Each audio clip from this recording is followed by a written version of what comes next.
मुंबईच्या जडणघडणीत महत्त्वाची भूमिका बजावणारी पण काळाच्या ओघात डोकेदुखी ठरलेली पागडी पद्धत आता इतिहास जमा होणार आहे. मुंबईतील जुन्या इमारतींच्या पुनर्विकासासाठी एकनाथ शिंदे यांनी ऐतिहासिक पाऊल उचलले असून त्यांच्या पागडीमुक्त धोरणामुळे लाखो मुंबईकरांच्या हक्काचे घराचे स्वप्न पूर्ण होणार आहे. मुंबईत अनेक दशकांपासून पागडी व्यवस्था अस्तित्वात आहे. यामध्ये मालक आणि भाडेकरू यांच्यातील मालकी हक्कावरून अस्पष्टता असल्याने हजारो इमारतींचा पुनर्विकास रखडला होता. मात्र आता यावर कायमस्वरूपी तोडगा काढण्यात आला आहे. काय आहे पागडी मुक्त धोरण? उपमुख्यमंत्री आणि गृहनिर्माण मंत्री म्हणून एकनाथ शिंदे यांनी घेतलेल्या निर्णयानुसार आता पागडी इमारतींसाठी स्वतंत्र नियमावली लागू करण्यात आली आहे. यामुळे भाडेकरूंना केवळ भाडेकरू न राहता मालकी हक्क मिळणार आहेत. विशेष म्हणजे भाडेकरूंना त्यांच्या ताब्यातील घरा एवढाच FSI मिळण्याची हमी देण्यात आली आहे. धोकादायक इमारतींना संजीवनी.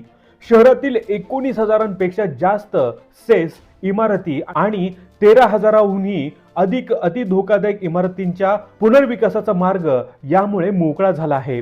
वर्षानुवर्ष कोर्ट, कचेऱ्या आणि वादात अडकलेल्या इमारती आता कात टाकणार असून मुंबईचा चेहरा मोहरा बदलण्यास मदत होणार आहे. भाडेकरू आणि मालक दोघांनाही दिलासा आहे. पहिला आहे कायदेशीर संरक्षण. भाडेकरूंना महाराष्ट्र भाडे नियंत्रण कायद्यानुसार पूर्ण संरक्षण. हक्काचे घर. आर्थिक दुर्बल आणि अल्प उत्पन्न गटातील पागडी धारकांसाठी मोफत पुनर्वसन. मालकांसाठी तरतूद.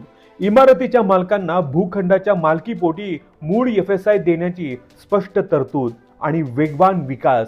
रखडलेले प्रकल्प आता फास्ट ट्रॅकवर येणार.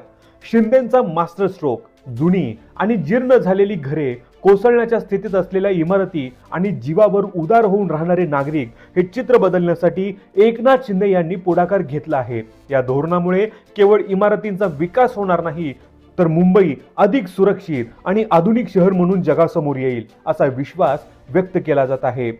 पागडी व्यवस्थेतील संदिग्धता संपवून पुनर्विकासाची एक स्पष्ट आणि पारदर्शक चौकट उभी राहिल्याने दक्षिण मुंबईसह उपनगरातील हजारो कुटुंबांना मोठा दिलासा मिळाला आहे.